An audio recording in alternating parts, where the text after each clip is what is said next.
Guys, good news! Ryu's new season is back, and I will continue the series, complete the 7,000 likes goal. Also, don't forget to comment Ryu in the comment. Now, let's start the video. In the last episode, Tariq, the ugly, disgusting pig, trapped Iona inside a magic barrier and mercilessly beat her down. Just when that disgusting, perverted fox was about to violate her, ready to sink its teeth into her flesh, a powerful kick came flying through the air, crashing into its skull and sending it hurtling across the room. Everyone stood frozen in shock. They couldn't believe it. A level 65 warrior fox defeated so easily by what? A small, weak cat? Tariq, stunned and confused, demanded to know who Theo was. Meanwhile, Theo stood firm, his serious gaze locked on Tariq. With an unshakable aura, he introduced himself, and for a moment, Tariq simply stared at him, his eyes burning with anger. Then, as if the very idea was ridiculous, Tariq tilted his head back, clutched his face, and let out a loud, mocking laugh. This weak little cat. Was he seriously thinking about taking on Tariq's warriors? Was he actually planning to kill all the guards and rescue Iona from here? To Tariq, this was nothing more than a pathetic joke. His laughter echoed through the air, and after a long moment, he finally caught his breath, smirking as he mocked Theo once more. Whether it was a golden cat or a yellow cat, it didn't matter. Whether his name was Theo or not, it didn't matter. The only thing that mattered was that earlier, only one monster was going to die here. But now, there would be two. As Tariq continued spouting nonsense, Theo simply stood still, arms crossed, his face filled with pure irritation. He listened, he waited, and when Tariq finally finished his ridiculous speech, a smirking grin appeared on his face as he casually sent out his second fox warrior. But this wasn't just any warrior. This was a level 90 fox mercenary. Faster, stronger, deadlier. Tariq, completely confident, sneered and boasted that even in the higher-ranking towers, defeating this fox was nearly impossible. He was ruthless, he was agile, and he could slice a weak little cat into two within seconds. But what Tariq didn't know was that Theo was no longer weak. The fox warrior stepped forward, baring his razor-sharp teeth, his eyes gleaming with hunger as he grinned at Theo. He mocked Theo, declaring that he would tear him apart piece by piece, savoring every single chunk before devouring him completely. He promised to make Theo suffer, to show him what real fear was. But Theo didn't flinch. He stood there, as if he didn't care at all. As if the fox's words meant absolutely nothing. Theo just didn't give a shit. The same way we sit through a boring class waiting for it to end. Theo stood there waiting for this annoying fox to finish his pointless rambling. But when the fox just wouldn't shut up, Theo's expression shifted. His face twisted in sheer annoyance, and with a bored tone, he told the fox straight to his face. He wasn't scared. Not of him, not of his threats, not even of his ugly face. Then, without hesitation, he requested one thing. If the fox really planned to kill him, if he really wanted to torture him, then he should hurry up and get it over with. Theo didn't have all day. But did the fox even realize who he was up against? Because just few chapters ago, Theo had slaughtered 99 floors of powerful monsters. He had cut through corrupted trees like they were paper. This wasn't the weak little Theo from before. This was Theo, the one who now ate delicious food of Seo-jun every day. He had become as powerful as an entire floor of boss monsters. And now, as Theo stared at the fox, he made something very clear. He really wanted to kill this fox monster with his own hands. But unfortunately, he didn't have the time. So instead, his subordinates would do it for him. And the moment those words left Theo's mouth, crash! The roof shattered. Two figures descended from above, landing right behind Theo. Elka and Hegel had arrived. The perverted fox's face drained of color, and in that single moment, he realized what was about to happen. Before the fox could even react, Hegel's razor-sharp teeth gleamed in the dim light, moving directly toward his throat. In that instant, his entire life flashed before his eyes. Every crime, every horrible deed, and now he saw his own death. Snap! Hegel's fangs sank deep into the fox's neck. The bite was so powerful that it punctured straight through his throat, and with a mighty toss, Hegel flung the dying fox away. The fox monster's body slammed against the ground, lifeless. His death happened in an instant. Meanwhile, Elka positioned himself in front of Theo, standing like an unshakable shield, ready to protect him. These two wolf warriors, they had become Theo's right-hand man and left-hand man, and it looked badass. Meanwhile, Tariq's face twisted in shock. His eyes darted between Theo and his wolves, but one thought flooded his mind. What was the Black Warrior Wolf doing here? Why was he standing beside Theo? The Black Warrior Wolf shouldn't be here. Tariq looks at Elka, and realization hits him like a blade. Elka is the leader of the Silver Wolf clan, the very same clan that once served under Grid. What the hell is he doing here? His anger flares, and he turns to Elka, his eyes burning with rage. He demands to know why Elka, who once worked inside the Grid, is now standing against it. Had he betrayed Grid just to support this pathetic, lonely yellow cat? If Grid ever found out about this, did Elka even realize what would happen to him? The entire Silver Wolf clan would be cut off from food, they would starve, they would die. Did he really want to destroy his own clan? Tariq yells at Elka, his voice booming with fury, but Elka doesn't give a shit. He stands his ground, shielding Theo with an unshakable presence, listening to Tariq's endless ranting without reacting. He simply waits for him to finish. But after an entire minute of nonsense, when Tariq still doesn't shut up, Elka finally speaks. With cold, piercing eyes, he tells Tariq to shut up. He spits in disgust, reminding him that he never should have eaten Grid's disgusting food in the first place. The so-called food Grid provided was nothing but leftovers, scraps thrown to the Silver Wolf clan like they were starving dogs, and yet they were forced to eat it just to survive. It was so vile, so rotten, that even wild boars refused to touch it. But the Silver Wolf clan had no choice. That was the past. Now, everything has changed. Elka doesn't work for Grid anymore. Elka follows the yellow cat, and whatever this yellow cat commands, Elka will do without hesitation.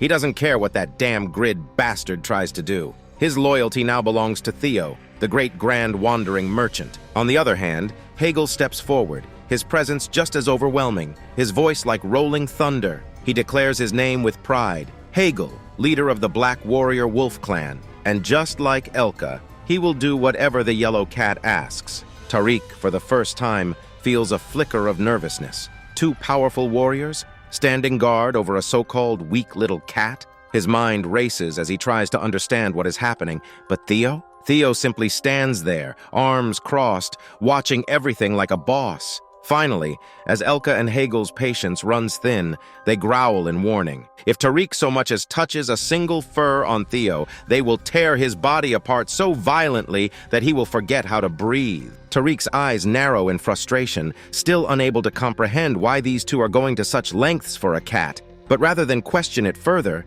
he smirks, lifting a hand as he points directly at them. It doesn't matter. If he wanted to, he could break both Elka and Hegel's legs right here, ensuring that they never walk again for the rest of their lives. Elka's expression instantly hardens. He has endured enough of Tariq's nonsense. Without a second thought, he snaps back, his voice dripping with rage. If Tariq doesn't shut his damn mouth, he will bite off his tongue, ensuring that he never speaks nonsense again. For the first time, Tariq feels genuine fear. Elka's voice isn't just a threat, it is a promise. Trying to compose himself, he shifts his gaze upward, only to finally notice the gaping hole in his roof. The roof that Elka and Hegel had shattered when they entered. A mocking smirk forms on Tariq's lips as he looks back at them and taunts them for destroying his property. But maybe they don't realize where they are. Maybe they don't understand who this slum belongs to. With a casual raise of his hands, Tariq calls out to his subordinates. Outside, fox mercenaries roam the slum like predators.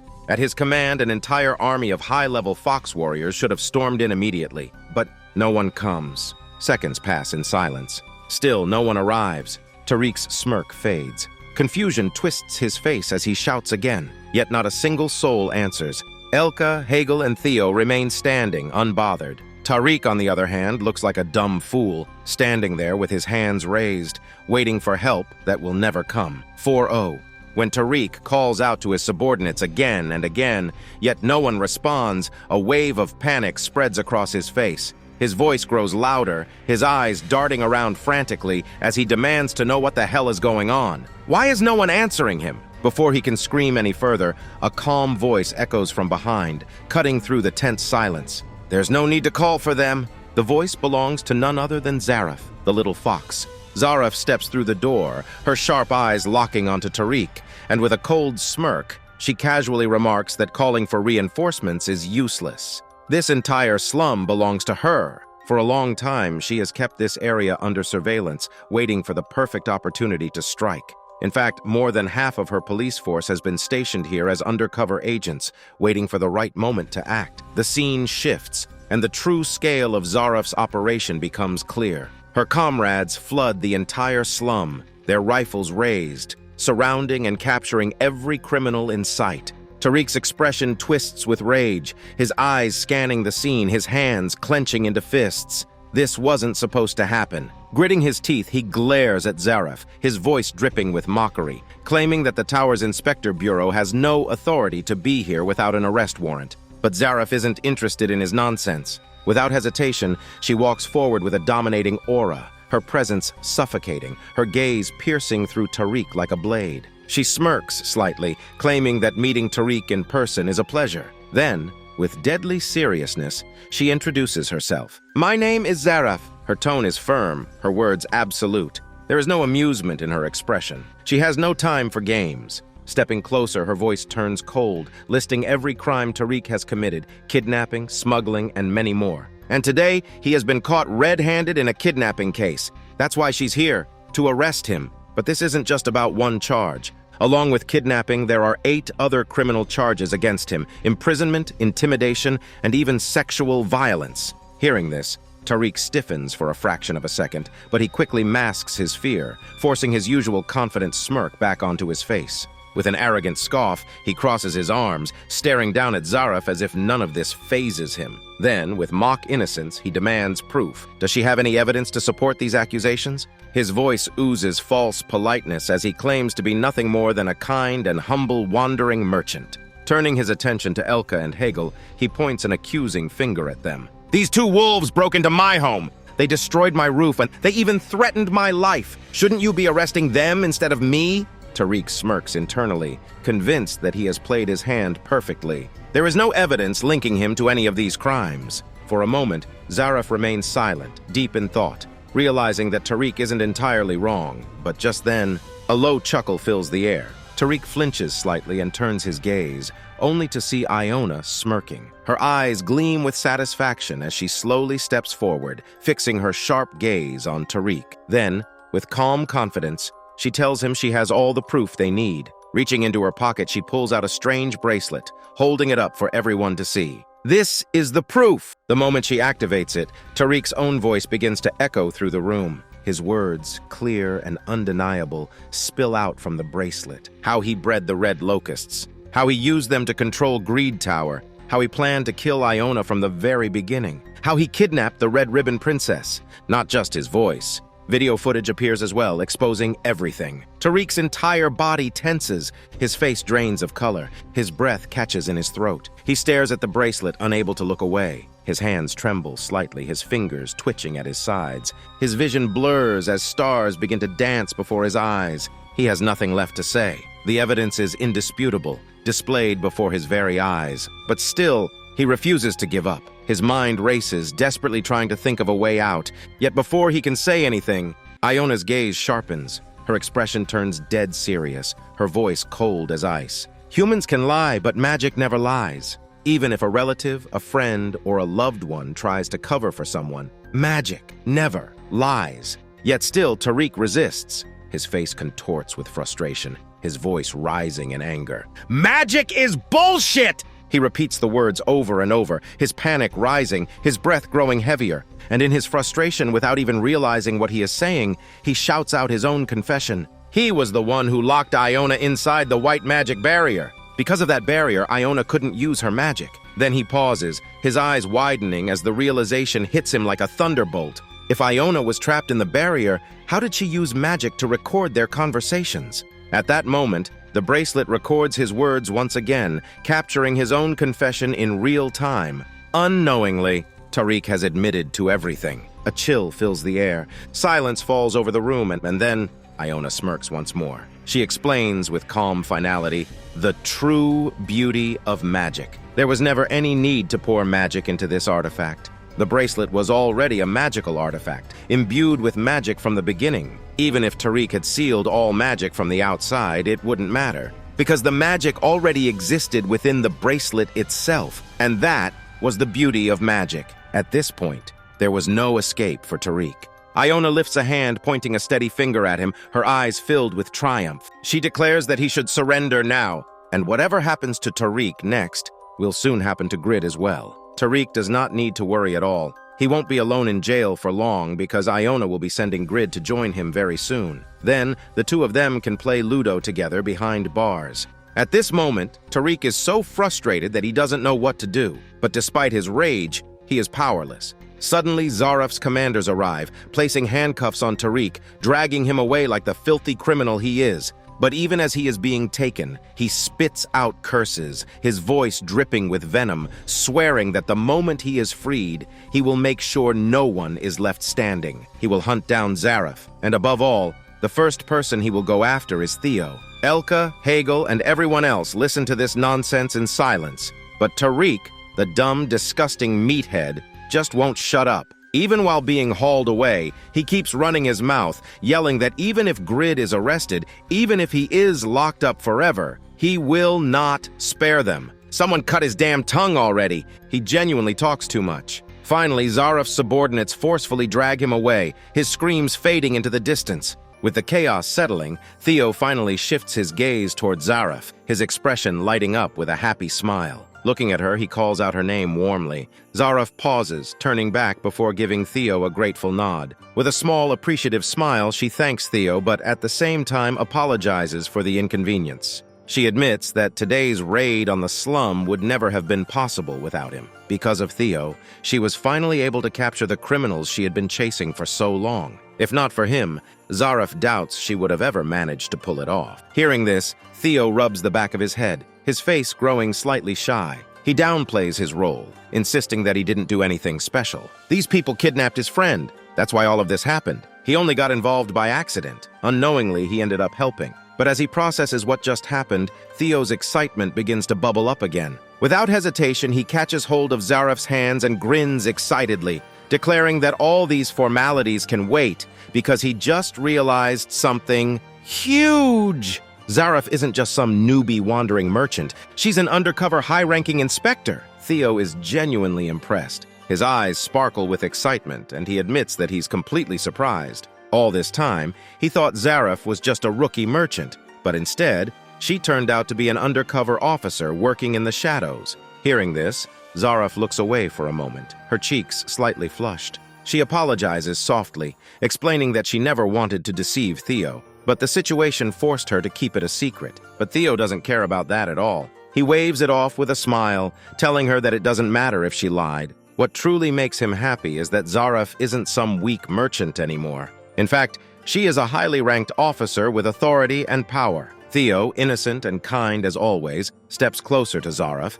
placing a hand on her shoulder, his expression full of admiration. He feels proud. His friend is someone important, just like him. Now, Theo doesn't have to worry about Zaraf anymore. In the past, he was always a little concerned that someone might scam her or trick her into a bad deal. But now, for the first time, he feels completely at ease. With a relieved sigh, he turns around, extending his hand invitingly toward Zaraf. Then, with his usual charming grin, he casually invites her to the 99th floor. Originally, he wanted to introduce Zaraf to Seo-jun, hoping she could learn a few tricks about being a wandering merchant. But now, that isn't necessary. She is already a high-level officer. Still, he insists that she should come to the 99th floor anyway, because he wants to introduce her to the chairman. He wants her to meet Theo-jun personally. So no matter what, Zaraf has to visit the 99th floor at least once. With that, Theo finally leaves, heading toward Hegel, Elka, and Iona. From behind, Zaraf watches the scene unfold, her eyes lingering on Theo as he walks away.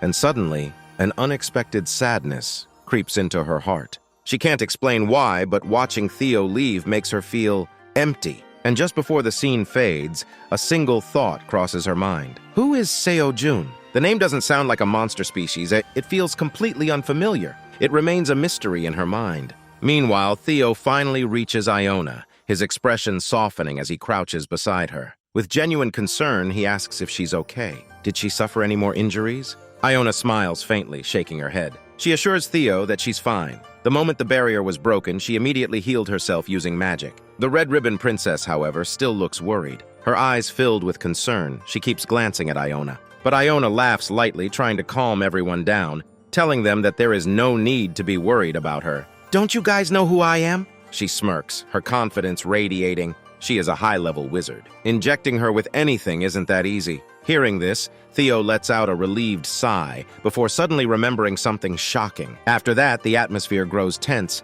and Hegel turns to Iona, his expression serious. He points at the white-colored dragon-like artifact, the very object responsible for trapping Iona and the Red Ribbon Princess inside the barrier. It looks strange, dangerous. This isn't something that can be found in a general shop. Hegel's eyes narrow as he examines the intricate design, noticing the dragon symbol carved onto its surface. His instincts scream at him that this pendant is not ordinary. With a slight frown, he questions Iona, asking if this artifact is somehow connected to the Great Black Dragon. But Iona quickly denies the possibility, shaking her head. She states that the energy radiating from the pendant is entirely different from that of the Great Black Dragon. Yes, there is a dragon-like engraving on it, but that doesn't mean it holds any connection to the Great Black Dragon. There is no point in standing here and discussing this further. They need to take this pendant to the 99th floor immediately. While this important discussion is happening, a subordinate of Zarif suddenly arrives from behind, interrupting the moment with urgency in his voice. He reports that they have captured 2 suspicious individuals from below. Instantly, everyone's attention shifts toward the inspector, and finally, the scene reveals what's happening. A bulky, intimidating bulldog strides forward, dragging 2 restrained figures behind him, Scarum and Marlene. These 2 are the suspects. The bulldog grips Scarum by his collar, dragging him forward with ease. Marlene, despite being caught, still carries herself with arrogance. Her attitude hasn't changed in the slightest. She clicks her tongue in irritation, demanding to know who gave them the right to treat her like this. With a haughty expression, she warns them not to grab her so roughly. Precious makeup might get ruined. On the other hand, Theo's reaction is completely different. The moment his gaze lands on Scarum and Marlene, he stands frozen. For a brief second, his mind goes completely blank. Oren, on the other hand, is not amused at all. His face twists with displeasure because he immediately recognizes this as a scam.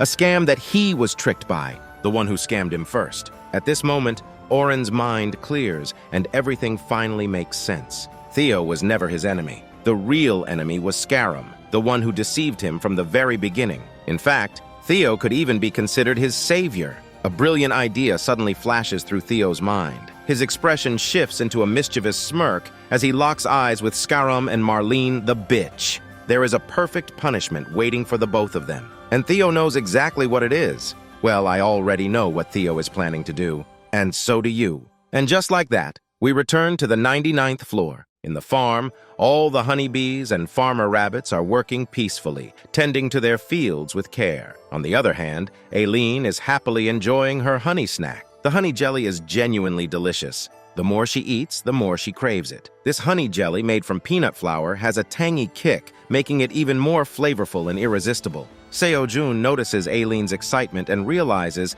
that she truly enjoys the honey jelly he made from peanut flour. With a satisfied nod, Seo-jun remarks that he's glad Aileen likes it. He explains that since it was nearly time to harvest the peanuts, he decided to experiment with a new dish using peanut flour. And now, seeing Aileen enjoy it so much, he feels happy with the result. In fact, Seo-jun has plenty more recipes in mind, all of which he learned from his mother. Hearing about Seo-jun's mother, Aileen's expression shifts slightly, a hint of sadness flashing in her eyes. She looks at him and asks softly, "Is Seo-jun not worried about his hometown?" But Seo-jun, with a calm smile, tells Aileen that worrying won't change anything. He needs to focus on what he has to do right now. Of course, he is concerned, but sitting around and dwelling on it won't solve the problem. After that, Seo-jun assures Aileen that he isn't worried at all, because he has a plan. Aileen's face brightens instantly. Hearing that Seo-jun has a strategy in mind, she grins with excitement, declaring that whatever his plan is, she will do her absolute best to help him.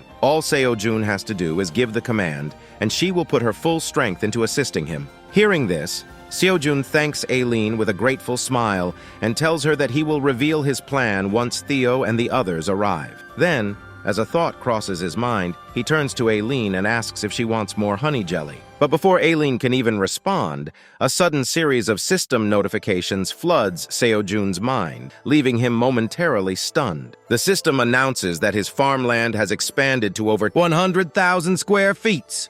Because of this, Seo-jun has gained 20,000 farming experience points. As if that wasn't shocking enough, the system continues bombarding him with messages. Seojun's eyes widen in disbelief. His farmland has grown beyond anything he expected, and the surprises don't end there. The system notifies him that his talent and rank have also increased. Now, Seojun is no longer an ordinary farmer. He has become a high-level farmer. The system grants him the title of high-level tower farmer. But the biggest shock comes next. The system declares that Seojun is the only farmer in the entire tower who owns farmland larger than 10 kh square feet. And he has established a connection with the dragons. Seojun's mind races as he processes this overwhelming information. After this major upgrade, the system grants him new abilities. Seojun can now assign the title of Small Farmer to 100 monsters. These 100 small farmers will be able to use Seojun's farming-related skills. And when they do, Seojun will gain even more experience points and rewards. But that isn't all. The system also grants him the ability to appoint watchmen and guards to 5 individuals. And for every monster his watchmen and guards eliminate, Seojun will receive 50% of the experience points. At this point, Seojun realizes the absolute insanity of this ability. This isn't normal farming anymore. This is solo auto-hunting, auto-farming, auto-everything. Seojun can literally sit back and become overpowered without lifting a finger. Damn, this is an overpowered ability. Seeing this, Seojun is completely stunned. He can't believe he just unlocked such an insane OP skill. Without wasting another second, he raises his hand and calls for Black Warrior Rabbit and Baby Bear. As soon as they arrive, Seojun assigns the title of Watchman and Guard to Baby Bear. Then, he grants Black Warrior Rabbit the title of Small Farmer. But the moment Seojun does this, Black Warrior Rabbit scowls and immediately complains. He does not want the title of a small farmer. Hearing this, Seojun pauses for a second, wondering if he can assign 2 titles to the same monster. Surprisingly, he can. So he grants Black Warrior Rabbit both the farmer and guard titles. As Seojun finishes making adjustments, a sudden voice calls out from behind. Chubby Rabbit rushes over to him, informing him that Flame is calling for him. Seojun raises an eyebrow in surprise. Flame is calling him? While Seojun walks forward, Flame appears in front of him. Without hesitation, Flame presents him the seed of the corrupted boss monster. Seojun's breath catches slightly. Then, Flame finally informs Seojun that she has successfully purified the seed. The dark, corrupted aura that once surrounded it is completely gone. Previously, this seed was black in color, with a dangerous energy oozing from it. Now, it has become pure white and shines brilliantly. Seojun immediately notifies the system, reporting that this is a purified ENT seed. This is no ordinary seed. In fact, it has been strengthened under the light of the blue moon. The system provides new information. After consuming this seed, all stats will permanently increase by 50. But if Seojun chooses to plant this seed, it will germinate and grow into something far more powerful than it was in its previous corrupted form. It will evolve into a purified ENT monster tree. This is an S-grade seed. Seojun holds it in his palm, inspecting it closely. The purified ENT seed radiates a mesmerizing beauty. Baby Bear, standing beside him, stares at the seed with fascination. But as Seojun admires it, Flame's voice breaks the silence. In a sad, hesitant tone, Flame asks Seojun a question. Is he thinking of eating this seed? Flame's voice trembles slightly as he pleads with Seojun. This seed is just a child. It hasn't even been born yet. In its past life, it was not inherently evil. It became corrupted against its will. Now that it has been purified, it is free from that darkness. Can Seojun give this seed a chance to live again? Hearing Flame's heartfelt words, Seojun feels something stir within his chest. His heart softens. Truthfully, Seojun never intended to eat the seed in the first place. Just moments ago, he was about to tell Flame that he planned to plant it, but Flame spoke first. With a gentle smile, Seojun sits down and reassures Flame that there is nothing to worry about, because Seojun is a farmer, and a farmer does not destroy life, he nurtures it. With care and tenderness, Seojun lovingly buries the purified seed into the ground. The moment the seed touches the soil, a flood of system notifications bombards him. The system announces that Seojun has planted a purified Ent boss seed. Because of this, his sowing level, proficiency, and harvesting skills all skyrocket. And not only that,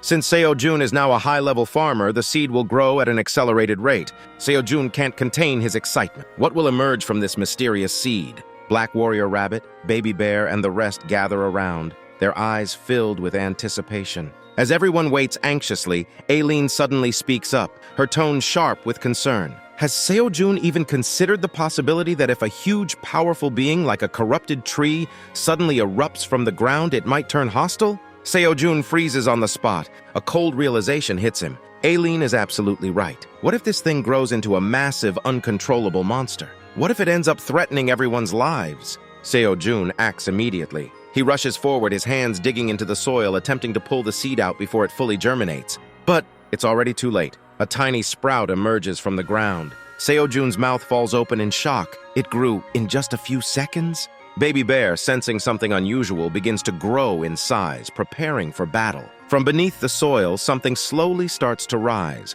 a mysterious green-colored mass, its form taking shape as it emerges. Everyone holds their breath, expecting a massive, towering creature, but as soon as the mysterious being fully emerges, everyone stares in stunned silence. It's not some gigantic, terrifying monster. It's not even bigger than a full-grown chicken, and in fact, it looks like a baby chick, but green. With two tiny branches sprouting from its head, the small creature blinks up at them curiously. The system immediately notifies Seojun. Congratulations! You have successfully planted a powerful, purified Ent tree. Seojun is left speechless. His jaw hangs open in disbelief as he stares at the tiny creature. This tiny thing is supposed to be powerful? And with that, the episode ends. Well, don't forget to write in the comments which part was your favorite. If you're new to the channel, make sure to subscribe. And don't forget to help reach the 7,000 likes goal. See you in the next video. Goodbye.